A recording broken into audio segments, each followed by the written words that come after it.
Hi friends, இன்றைக்கி என்ன பார்க்க போகிறோன்னா ஹெல்த்தியான ஒரு ரெசிபி தான். அதலக்காய் பொரியல் எப்படி பண்ணலாம் தான் பார்க்க போகிறோம். அதலக்காய் வந்து 2 பக்கம் ஃபுல்லாக கட் பண்ணி எடுத்துக்கோங்க. கையாலே இந்த மாதிரி 2 பக்கம் பிச்சு எடுத்திங்கன்னா போதும், அழகாக அந்த காம்பு பகுதி எல்லாமே நமக்கு வந்துடும். அதுக்கப்புறம் தண்ணி ஊற்றி கழுவி இந்த மாதிரி வாஷ் பண்ணி சுத்தமாக எடுத்துக்கோங்க. இந்த அதலக்காயில் நிறைய மருத்துவ குணங்கள் இருக்குது. சுகருக்கு ரொம்ப நல்லது. அடிக்கடி செஞ்சு சாப்பிட்டீங்கன்னா கொஞ்சம் சுகர் கண்ட்ரோலாக இருக்கும். இதில் கொஞ்சம் கசப்புத்தன்மை அதிகமாக இருக்கிறதுனால வீட்டில் குழந்தைங்கள்லாம் கொஞ்சம் லைக் பண்ணி சாப்பிட மாட்டாங்க. பெரியவங்களுக்கு செஞ்சு கொடுத்தீங்கன்னா ரொம்ப நல்லது.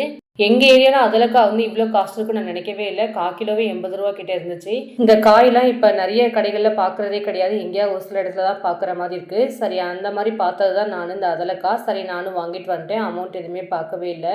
சிம்பிளாக செஞ்சு முடிச்சிடலாம். நான் பண்ணுற மாதிரி மெத்தடில் நீங்கள் பண்ணிங்கன்னா டேஸ்ட்டும் சூப்பராக இருக்கும். எனக்கு வந்து அதலக்காய் பொரியல் ரொம்ப பிடிக்கும். உங்களுக்கு பிடிக்குமான்னு கமெண்ட்டில் சொல்லுங்கள்.